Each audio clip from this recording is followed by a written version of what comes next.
también empezó a haber un cambio radical en los aciertos de pronóstico cuando comparamos hemisferio norte y hemisferio sur a partir de la década del 80. Ajá. Y esto se debe a que para hacer un pronóstico, nosotros lo primero que tenemos que saber es cómo está la atmósfera en el momento que comenzamos a pronosticar. Sí. Cuanto más información tengamos, mejor va a ser el pronóstico hacia el futuro. Sí. Para o sea, que... la foto del momento. Exacto, porque el pronóstico no es otra cosa que contarte cómo va a evolucionar la atmósfera en el futuro. Claro. ¿Sí? Pero vos para saber cómo va a evolucionar, primero tenés que saber cómo está ahora. Si no, no tenés un punto de partida. Claro. Lo que nos ocurría antes de la década de los 80 es que la manera de obtener información, las mediciones de la atmósfera, era solamente en las estaciones meteorológicas que estaban distribuidas en todos los continentes. Pero el hemisferio sur es todo océano. Claro. Entonces teníamos realmente muy poca cantidad de información. La posibilidad de conseguir información era mucho más baja en el hemisferio sur que en el norte. La diferencia de datos que teníamos era abismal entre el hemisferio norte y el hemisferio sur. Entonces era entendible que la calidad de los... Si ya partíamos con menor cantidad de información, la calidad de los pronósticos del hemisferio sur era inferior. Pero esto cambió a partir de la década del 80, cuando empezamos a tener un montón de satélites en el espacio. Ya no necesitas... La información no viene del suelo. No viene solamente del suelo, empezamos claro. a tener información de zonas remotas en el océano, porque la atmósfera está en todos lados y está conectada. Claro. O sea, para hacer un pronóstico de acá, por ejemplo, de la ciudad de Buenos Aires, necesitamos información de todo el hemisferio. Claro, claro. Te diría de todo el planeta. Entonces tenías un evento importante en el medio del Atlántico y claro. no tenía forma de registrarlo. No podíamos verlo, no sabíamos qué es lo que estábamos ciegos en toda esa Claro. parte. ¿Sí? Entonces, bueno, la aparición de los satélites hizo que la calidad de los pronósticos en todo el mundo mejorara muchísimo y que el hemisferio norte y el hemisferio sur ahora tengan pronósticos de una calidad similar, prácticamente iguales. Hoy no hay diferencias. Estamos hablando prácticamente en todo el globo, una tasa de acierto, una calidad en los pronósticos que va entre el 80 y el 90% de eficacia, en los pronósticos a 24 horas. ¿A 24 horas? ¿De 80 a 90%? De 80 a 90%. Es enorme. Es enorme. Pensá que en la década del 90 esta tasa de acierto rondaba el 60%. Claro. Estamos hablando hace 35 años atrás, ¿sí? O menos. O sea, entre 20 y 30 años atrás, una tasa de acierto del 60%. Hoy ya estamos superando el 80%. ¿Sí? Claro, es una diferencia. Es una tasa hace una mayoría de acierto, digamos. Mayoría significativa. Los pronósticos hoy son muy buenos. En mi opinión personal, lo que está fallando un poco más, sobre todo en algunos países, es lo que llamamos la última milla del pronóstico, Ajá, que es la comunicación. Ah, mira. Es la comunicación, porque está faltando gente capacitada Sí. y con interés en llevar la información técnica y científica a la gente, Ajá. ¿sí? Para que la gente lo pueda entender. Pero también está faltando bastante que la población en general tenga educación y conocimiento de meteorología. Por ejemplo, esto que hablábamos de que lluvias aisladas significa que por ahí a vos no te llueve, pero en algún lugar de la zona llovió, es parte de la comunicación. Es parte de la comunicación y es parte de educar a la población, claro, para que cuando un profesional, un meteorólogo o meteoróloga transmita esa información a la población realmente comprenda eso. Yo siempre digo que uno puede hacer el mejor pronóstico del mundo, el más preciso, el más exacto, el mejor de todos, pero si esa información no llega en tiempo y es entendida, claro, por la población, es lo mismo que el peor pronóstico, claro, del mundo, porque no tiene ningún tipo de utilidad. Sí, sí. Por eso decís que es la última milla. El último paso que hay que dar es dar un mensaje, que ese mensaje sea entendido y bien procesado por la gente. En mi opinión, eso es hoy lo que tenemos que mejorar para poder hacer que la gente tenga una mayor estima el pronóstico del tiempo, ¿sí? Porque claro, no es que no se le está brindando una información adecuada, sino que está fallando el cómo interpretan y cómo utilizan esa información. Claro. También me parece que hay... para disculpar a la gente. No, esto es un mea culpa de todo, sí, porque también está por parte de los meteorólogos en trabajar más en educar y en buscar maneras alternativas de hacerse entender, ¿sí? Porque yo no voy a pretender que como científica mi lenguaje técnico sea entendido por Claro. todas las personas. Sí, sí, O sea, hay una instancia pero que es divulgación. hay una instancia que es divulgación y hay que trabajar en conjunto para llegar a algo intermedio. Claro. No, pero yo digo otra cosa, Cindy, que es lo siguiente. Hay un sesgo en la percepción de la gente respecto de los pronósticos que vos registrás cuando no funcionaron. Vos haces el Sí, que no es meteorólogo, la verificación, le llamamos la nosotros. verificación. La ahí está. verificación. Yo no tengo el lenguaje técnico, Sí. pero tengo el concepto. O sea, a vos te dijeron 100 veces que iba a llover y llovió. Ahora, la vez que no te dijeron que iba a llover y saliste sin paraguas y te agarró, ahí te acordás del meteorólogo. Las otras veces no te acordás del meteorólogo. No, por supuesto. Entonces, eso pasa en todos ese lados. Pero ese sesgo es natural, digamos, y, Sí, sí. y se debe aplicar a cualquier profesión, digamos, ¿no? Pasa, yo supongo que pasa con la medicina. Un médico salva Claro. 100 vidas, una no la salvó y... Claro, esa persona tiene un registro Claro, muy distinto. y el sesgo de ese médico es distinto. Bueno, Claro. yo creo que pasa con casi todas las, Claro. las profesiones. El error es percibido de una manera mucho más intensa que el acierto, digamos. Claro, ¿no? pero por eso en meteorología se hace esto que yo te comentaba, que es la verificación de los pronósticos, para no tener eso me en cuenta, interesa para no tener en cuenta el sesgo. Sí, sí. O sea, somos científicos, nosotros queremos datos Claro. y análisis de datos. Claro, entonces mirás para atrás y decís la pegamos o no la pegamos. Entonces ahí es por eso que yo te puedo hablar hoy de esta tasa de acierto que va del 80 al 90%, porque se hicieron verificaciones durante años, se hacen los Sí, debe ser pronósticos. continuo eso, claro. Sí, continuo, y además también, yo te lo generalicé con un 80-90%, pero también hay una realidad y es que no todos los fenómenos meteorológicos son igualmente pronosticables, algunos tienen una tasa de acierto mayor que otras.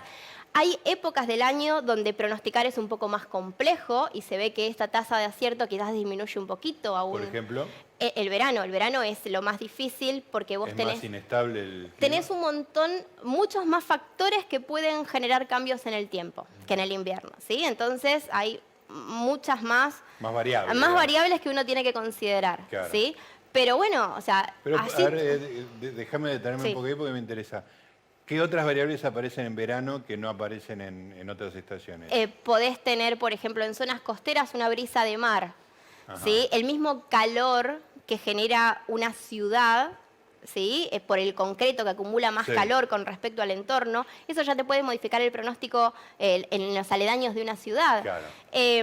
No sé, algo que acá en Buenos Aires a veces nos trae mucho dolor de cabeza es la brisa de río. Al tener el río tan cerca, si el vientito en las zonas costeras se rota un poquitito más hacia el norte o rota un poco más hacia el oeste, puede hacer que dentro de la ciudad la temperatura te quede 6, 7 grados por debajo de lo que estabas pronosticado. Claro, y solamente fue un cambio de viento que trajo la brisa del momentáneamente río. Y Claro. te hizo que las temperaturas dejen de subir, pero eso solamente queda registrado en zonas costeras. Y nosotros tenemos la ciudad de Buenos Aires en la zona costera del Río de la Plata. Sí. ¿Sí? Un ejemplo es ayer.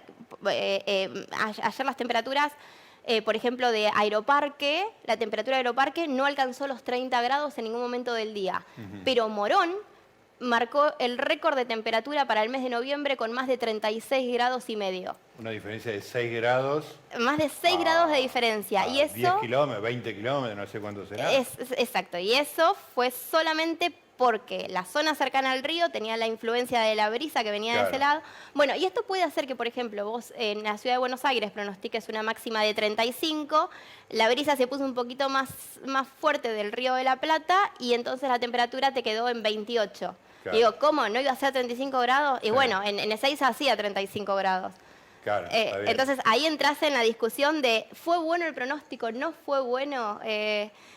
Claro, y esto es lo que por ahí complejiza un poco más también la verificación de los pronósticos. ¿Y tienen una unidad geográfica mínima para hacer el pronóstico? Digamos, porque vos a veces las unidades que usa el pronosticador son unidades administrativas, ¿no? O sea, la ciudad de Buenos Aires, vos recién decías, Ezeiza y Morón. Sí, es un poco arbitrario que sean o no sean parte de la misma ciudad, digamos, ¿no? En los modelos meteorológicos ¿sí? Que son los software, los programas de computadoras que están en estas supercomputadoras que te comentaba, que son los que resuelven todas las ecuaciones y nos dan la primera aproximación del pronóstico, la primera simulación del comportamiento de la atmósfera, que es la base a partir de la cual hacemos el pronóstico después.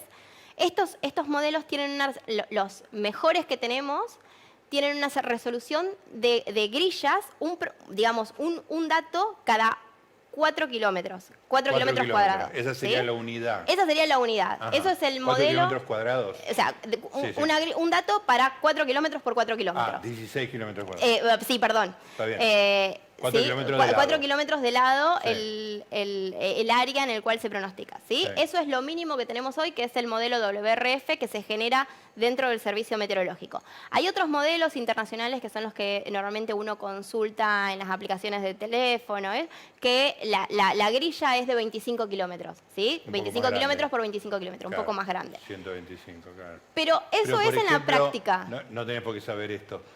Pero con respecto a la ciudad de Buenos Aires, no sé cuál es la superficie de la ciudad de Buenos Aires. Y tiene un diámetro de 30 kilómetros. Claro, o sea que está dentro del margen de la unidad, o deben ser 2 unidades. Sí, pero en la práctica, cuando vos haces un pronóstico, es bastante irresponsable, sería bastante irresponsable asignarle directamente lo que dice cada píxel.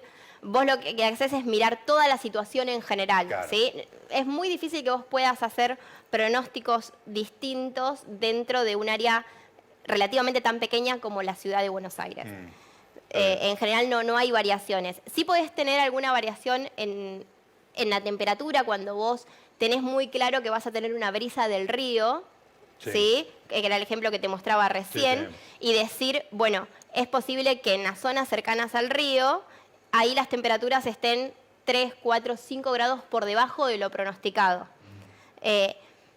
Pero no mucho más que eso. ¿sí? Claro. En cuanto a lo que es meteorología, uno analiza panoramas un poco más generales. No generales de toda la provincia de Buenos Aires, pero todo el área metropolitano entra más o menos dentro de un mismo pronóstico. Claro. Sí.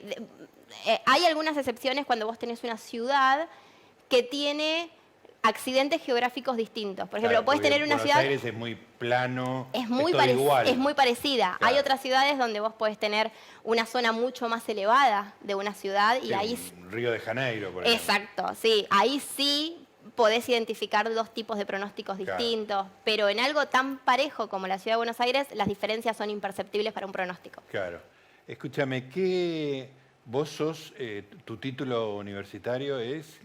Yo todavía no estoy recibida, me queda un final para recibirme. Me queda un final que si Dios quiere... Una carrera extraordinaria sin terminar la facultad. Sí, que si Dios quiere, en pocos Estamos días... Ahí. Por ahí cuando sale el programa ya está recibida. Si Dios quiere. Sí. Pero bueno, lo que yo hice fue el bachiller en Ciencias de la Atmósfera. La carrera se llama Ciencias de la Atmósfera, la de Meteorología. Sí. Y yo hice la orientación en Agrometeorología. Que es la que se aplica al agro. Al agro, ¿sí? Yo estudio todos los procesos y la interacción de los cultivos y los animales con el ambiente, con la atmósfera, o sea, se analiza esa interacción para mejorar la producción o la calidad de la producción, ¿sí? Entonces, claro. Esos son, es en lo que yo hice la especialidad, pero bueno, hay un montón de especialidades a las que uno se puede dedicar. Y te quería decir que con respecto al pronóstico, no todos los meteorólogos son pronosticadores. No todo el meteorólogo que aparece en un canal de televisión estudió, digamos. No, eso seguro, pero tampoco todos los meteorólogos, por más de que estén recibidos, son pronosticadores. Pero a poder hacer pronósticos es una rama, una especialidad dentro de la carrera de Ciencias de la Atmósfera. Pronosticador es es algo súper específico. Podés ser un meteorólogo buenísimo, pero que no te dedicas a los pronósticos. No. Claro. Podés no dedicarte, o sea, no saber lo básico, pero no ser un especialista en pronósticos. ¿sí? Ser pronosticador es una rama, una especialización dentro de la carrera de Ciencias de la Atmósfera. Claro. Así como tenés los especialistas en cambio climático, o quizás en hidrología, o en climatología, ¿sí? Son distintas ramas, distintas especializaciones que uno puede hacer dentro de la carrera. Claro. Bueno, contame un poco de esto aplicado al agro. Ahora todo el mundo está alerta, digamos, porque hay 3 años seguidos de sequía. Eso me parece que es un dato que nos afecta a todos más que la lluvia, digamos, ¿no? Sí, la situación de Argentina, y te diría de gran parte de Sudamérica, está muy complicada porque ya llevamos 3 años consecutivos con un fenómeno de la Niña activo. La Niña en nuestra región implica lluvias inferiores a las normales, ¿sí? Lo que hace la Niña es modificar la circulación de vientos en la atmósfera, en nuestra zona, de tal manera que se vean menos favorecidas los eventos de precipitaciones. Esto no quiere decir que no va a llover, llueve como todos los años, pero lo hace en menores cantidades o mucho más inhomogénea la distribución de precipitaciones. Y como ya llevamos 3 años consecutivos, son 3 años donde la humedad del suelo va disminuyendo prácticamente de manera constante, ¿sí? Porque no se recupera nunca, digamos. Claro, no hubo una recuperación y esto hace que ahora que estamos entrando nuevamente al verano, todavía con estos déficits de lluvias la situación sea crítica porque prácticamente no queda humedad en el suelo y se prevé un verano en el cual es muy posible que esa humedad no se recupere, ¿sí? Claro. Porque se sigue pronosticando que las lluvias van a ser inferiores a las normales. Además de que hay que tener en cuenta de que esta sequía que se está viviendo en gran parte de Argentina se está dando en un contexto donde las temperaturas este verano en el que también se pronostica que las temperaturas sean superiores a las normales. Pero son dos fenómenos distintos. La Niña también tiene bastante que ver en modificar esto. Al tener un ambiente tan seco, al haber menor cantidad de humedad en el aire, también se favorece que los días tengan una mayor amplitud térmica, ¿sí? Es decir que cuando llegan estos periodos cálidos, estas masas de aire cálidos, con una atmósfera tan seca como cuando está la Niña, es mucho más fácil alcanzar temperaturas máximas muy altas, ¿sí? Porque al no tener humedad, el aire aumenta más rápido su temperatura.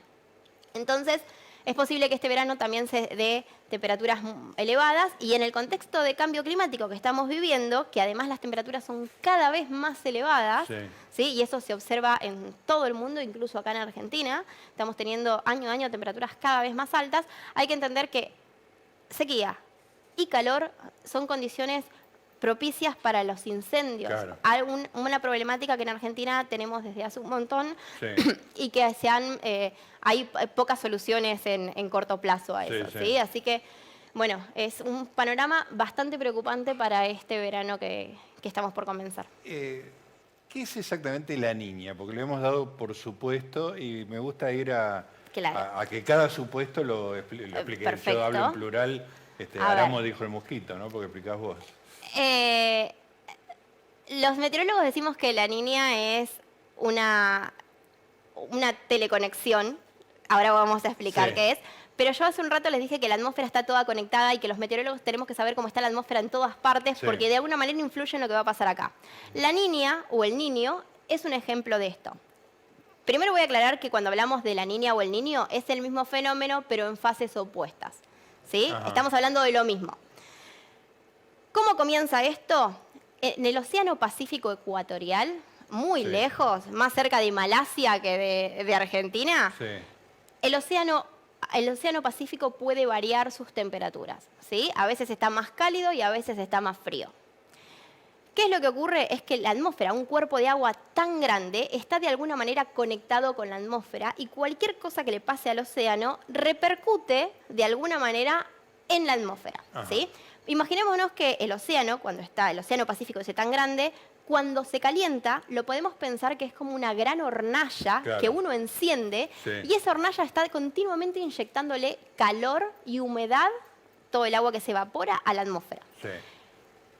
Este calor y esta humedad genera un desbalance en la atmósfera, ¿sí? La atmósfera es un fluido, es como una especie es un gas, ¿sí? Pero por ahí si alguien no se lo imagina puede pensar como que si fuese una pileta gigante de agua. Si uno golpea el agua en algún momento, la onda, lo que nosotros hicimos en un rincón de la pileta, se propaga y afecta al resto de la pileta en algún momento. En la atmósfera pasa eso. Cuando se calienta el océano Pacífico o se enfría, modifica qué cantidad de humedad y de calor va a la atmósfera y la atmósfera empieza a cambiar, empieza a comportarse de manera distinta, ¿sí? Mientras que eso esté continuamente modificando esa circulación. El Niño ocurre cuando el agua del Océano Pacífico se calienta, se vuelve más caliente. Y cuando se enfría lo llamamos la Niña. Ajá. Esos son nombres arbitrarios, ¿sí? Sí. Pero tanto cuando hablamos del Niño o la Niña, hablamos de un enfriamiento o de un calentamiento del Océano Pacífico en esa pasa zona. en el medio del Océano Pacífico. En el medio del Océano Pacífico. Lejos de los continentes. Muy lejos. Pero esto repercute en el clima de un montón de puntos Sí. en distintos lugares del mundo. Y uno de esos puntos de los que repercute es gran parte de la región pampeana y noreste de Argentina. Al igual que Brasil, Paraguay y Uruguay. ¿Sí? En este sector no repercute en toda Argentina. Sí. Repercute solamente en algunos sectores, pero también repercute, por ejemplo, en la costa de Perú, en la costa oeste de Estados Unidos, en algunos lugares de Europa. No es que repercute en el mundo entero, sino que hay Y lugares. repercute en forma de vientos, de Cambiando cambio la de humedad. circulación de la atmósfera, ¿sí? Digamos, en algunos lugares se generan ascensos de aire donde antes no los había, en otros lugares descensos de aire, porque la atmósfera es tridimensional, ¿sí? No Sí. solamente se mueve horizontal. Claro. En otros lugares hace que predominen los vientos más del sur y no tantos del norte, ¿sí? Repercute de distintas maneras. Pero estos cambios de vientos también tienen aparejado un cambio, por ejemplo, en el patrón de lluvias, porque todo está relacionado en la Claro. atmósfera.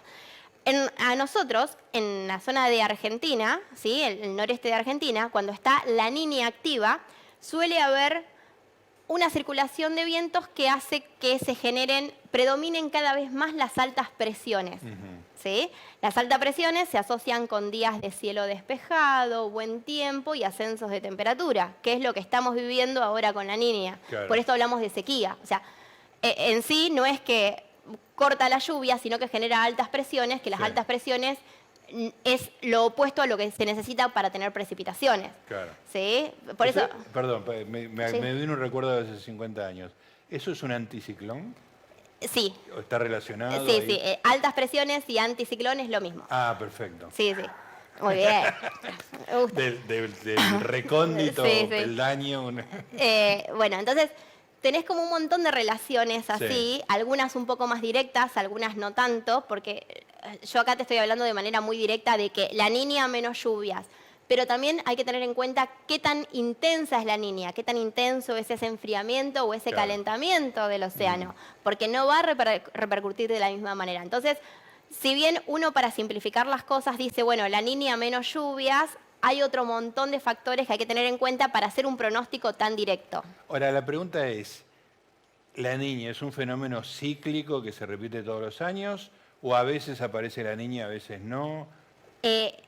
Tanto la Niña como el Niño son fenómenos cíclicos que pueden tener una recurrencia de cada 2 a 7 años, Ajá. ¿sí? Y no tienen un orden. No es que si tenés una niña, después viene un niño.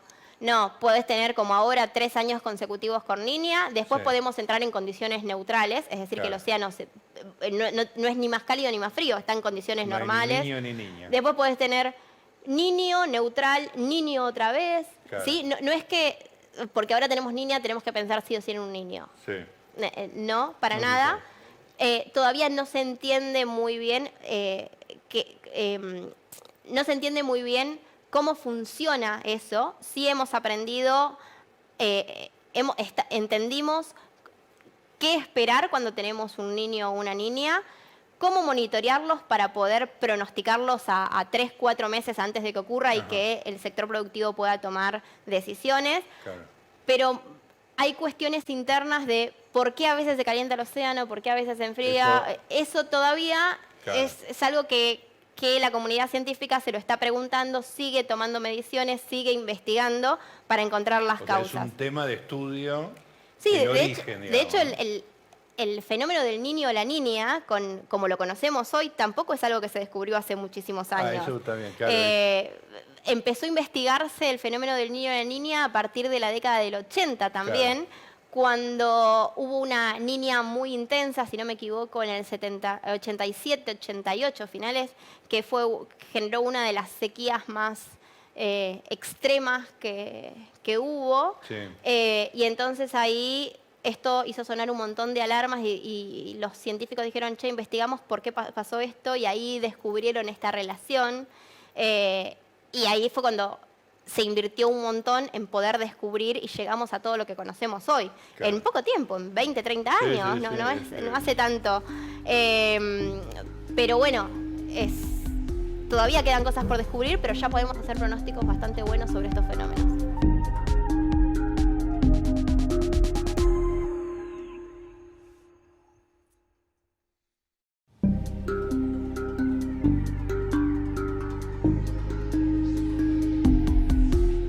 Por ejemplo, en los fenómenos que uno cada tanto ve en la costa de la Florida, lo que pasó con Katrina, los huracanes, en Nueva Orleans, los huracanes, ¿qué tanto se avanzó en la predicción y, por lo tanto, prevención?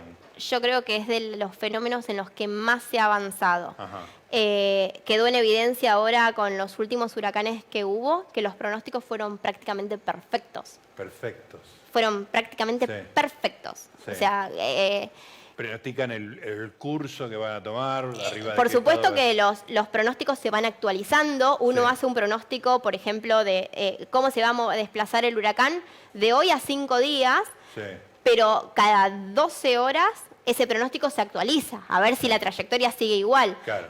Pero así todo, los pronósticos de los huracanes casi no se les hace modificación, se los modifica muy poco. Hay excepciones, ¿no? Estoy hablando a nivel general. Hubo huracanes que fueron mucho más difíciles de pronosticar y que incluso hubo que evacuar zonas a último momento. Un ejemplo que fue muy famoso, no me acuerdo si no fue en el 2016, 17, y creo que fue el huracán Mitch, que iba a tocar tierra en Miami, que el gobernador tenía un amigo ahí en Miami. De Miami salió a hacer un comunicado y les dijo, evacúen o se mueren. ¿Sí? Y se evacuó completamente todo el sur de Florida, millones de dólares para evacuar a tanta cantidad de gente, y el huracán a último momento pegó la vuelta, a pocos kilómetros de la costa, pegó la vuelta para el otro lado y nunca tocó tierra en Miami. Claro. A ver, esto puede ocurrir todavía, entendemos muchísimo los fenómenos meteorológicos, los pronósticos son extremadamente buenos, salvan un montón de vidas, reducen un montón las pérdidas, pero así todo todavía quedan algunos fenómenos que, bueno, que no se pronostican tan bien, pero son los menos y son muy aislados. Y en estos casos no hay que descreer de los pronósticos, sino que siempre hay que hacerles caso, porque siempre es mejor evacuar, tomar las precauciones que después evitar las pérdidas. Si falla, digamos. Sí, puede fallar y está dentro de las condiciones, pero siguen teniendo una eficacia del 90%, así que de 10 situaciones, una sola va a fallar, ¿sí? En las otras 9 vos sacaste una ganancia. Ahora, es igualmente, esto no tenés por qué saberlo, pero es igualmente fácil errar diciendo que va a haber y después no hay, que diciendo no va a haber y que después hay. O sea, son dos errores distintos y uno más grave que el otro, digamos, ¿no? Uno es evacuaste al Pepe. Y en el otro es, no evacuaste porque no alertaste. Bueno, eso es un gran dilema entre la comunidad científica, que en muchos congresos es un tema que es casi obligado a la discusión. ¿Cuál es la postura de cada uno de los meteorólogos o de los centros de meteorología del mundo cuando vos tenés una mínima chance de que algo muy catastrófico suceda? Claro. ¿Sí? Es una chance baja de un suceso que muy si grave. sucede es gravísimo. Claro. ¿Qué haces? Claro.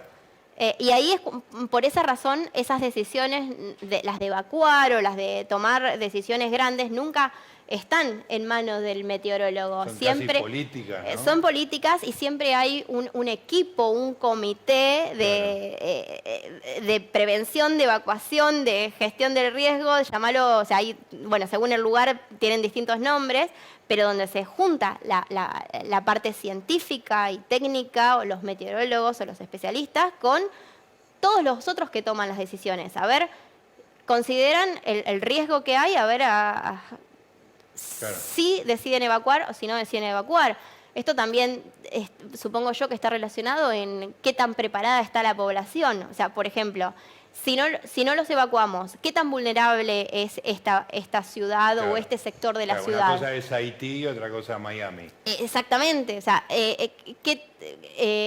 la gente tiene educación para saber qué es lo que tiene que hacer, va a poder valerse por sus propios medios, no va a poder valerse. Entonces, son un montón de cuestiones, no solamente meteorológicas, las que intervienen en una situación de ese calibre, con ese tipo de peligro. Claro. No es netamente meteorológico, porque el meteorólogo da los elementos Los para que meteorólogos somos... otras personas tomen una decisión. Nosotros ponemos la información sobre la mesa, Claro. ¿sí? Las decisiones, hay personas capacitadas para tomar ese tipo de decisión sobre qué es lo que se hace. Nosotros podemos asesorar, podemos dar nuestro punto de vista, pero no somos los que tomamos estas decisiones. Claro.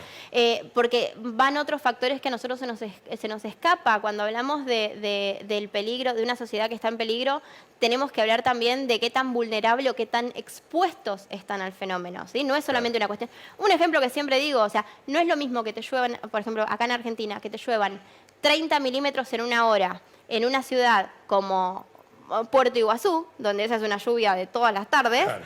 a que te lluevan esos 30 milímetros en una hora en Trelew o en Comodoro Rivadavia, Que no están que no están preparados preparados. Esa es la cantidad de lluvia que te llueve en un mes, 2 meses, Claro. y que te llueva en una hora es catastrófico. Claro. Entonces, no es solamente una cuestión científica, es una cuestión de exposición y vulnerabilidad de cada sector de la sociedad los que determinan si es necesario tomar una medida de evacuación o no.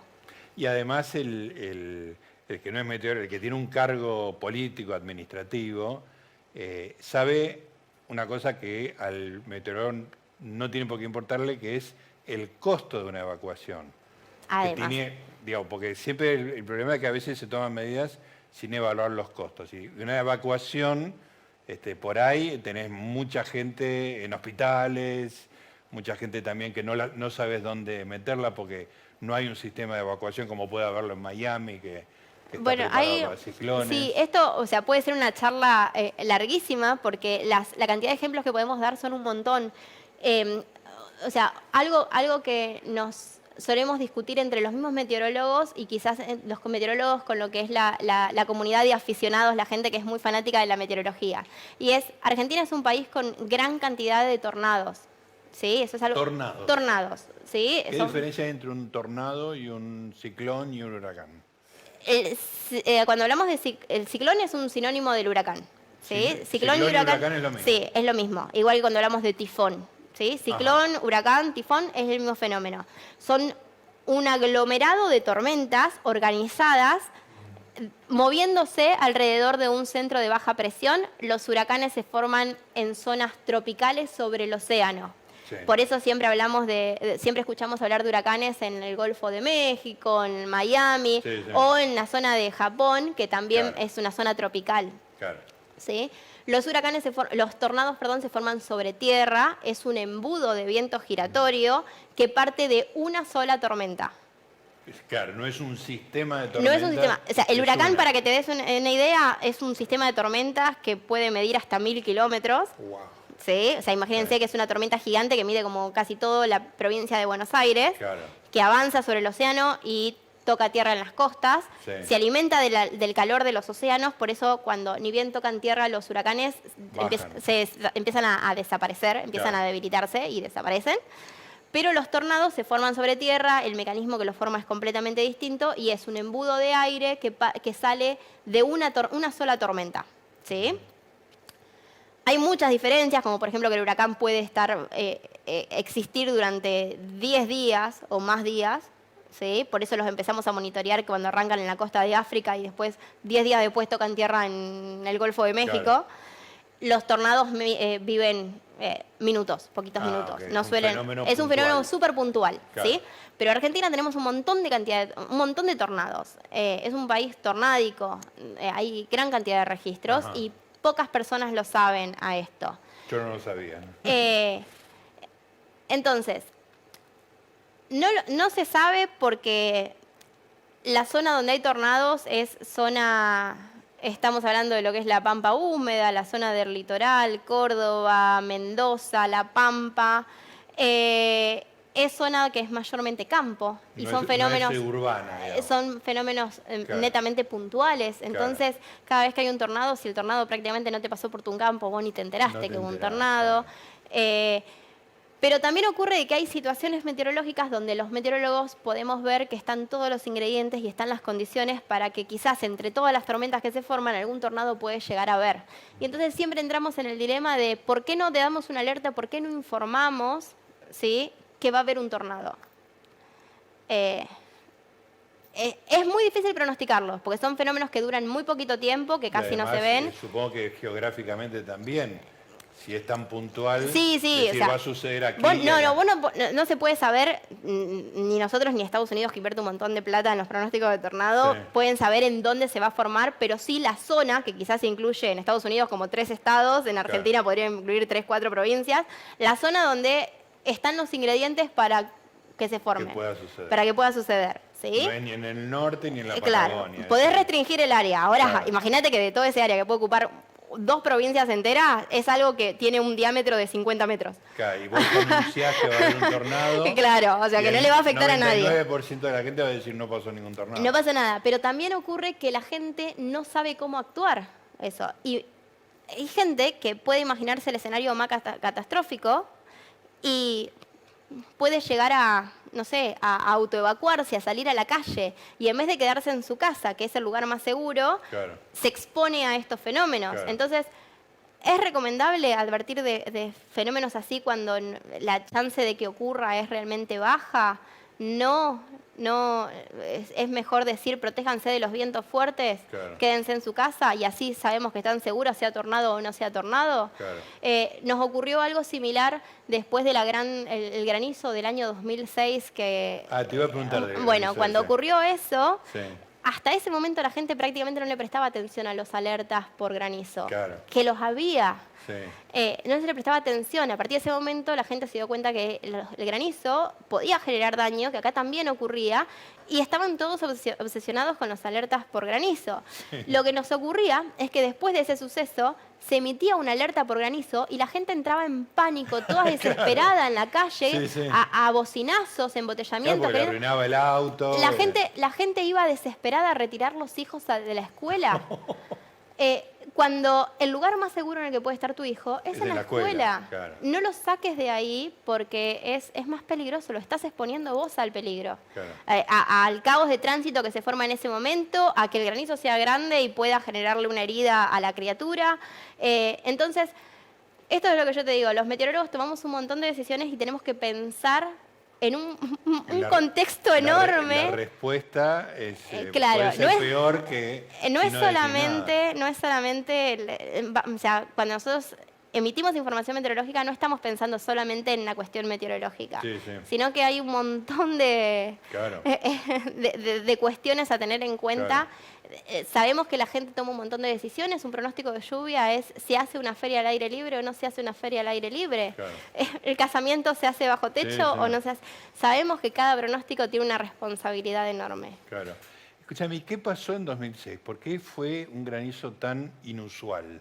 Nunca antes y nunca después, hay que decirlo, sucedió algo así. Vos eras chiquita en el 2006. No, me acuerdo la situación. No fue inusual, no fue la primera vez que ocurrió, no fue la última. De hecho, el granizo del 2006 fue, si no me equivoco, en el mes de julio. Y en noviembre, antes de ayer, hace unos días fue el aniversario. El 15 de noviembre de ese mismo año, del 2006, ocurrió una situación exactamente igual en Rosario, donde hubo 5 muertos por el granizo de Rosario. O sea, no es atípico que un granizo tan grande ocurra en nuestro país. Tenemos las condiciones y tenemos el tipo de tormentas que generan ese tipo de granizo. Lo mismo ocurre, como te hablaba con los tornados recién, el granizo es un fenómeno puntual, localizado. El 2006 fue el ejemplo, afectó principalmente zona norte, no afectó toda la capital. Los que estaban en Constitución prácticamente no se enteraron de ese granizo. Lo que estadísticamente es muy poco probable es que ese granizo pase justamente arriba de tu cabeza. En este caso, que pase por encima de una gran ciudad. Teniendo ese fue el evento. Teniendo tan pocas ciudades realmente grandes en Argentina, porque sabemos que todo está concentrado acá. Entonces, lo que ocurrió esa vez, que cambió la mentalidad de todos, fue que sucedió sobre Buenos Aires. Sucedió sobre la capital federal. Que la gente acá creía que eso no ocurría porque no le había pasado nunca. Y estadísticamente está bien que no le haya pasado nunca. ¿Sí? Porque entonces, es muy chico respecto de... Exacto. Entonces, bueno, nos dejó una enseñanza muy grande.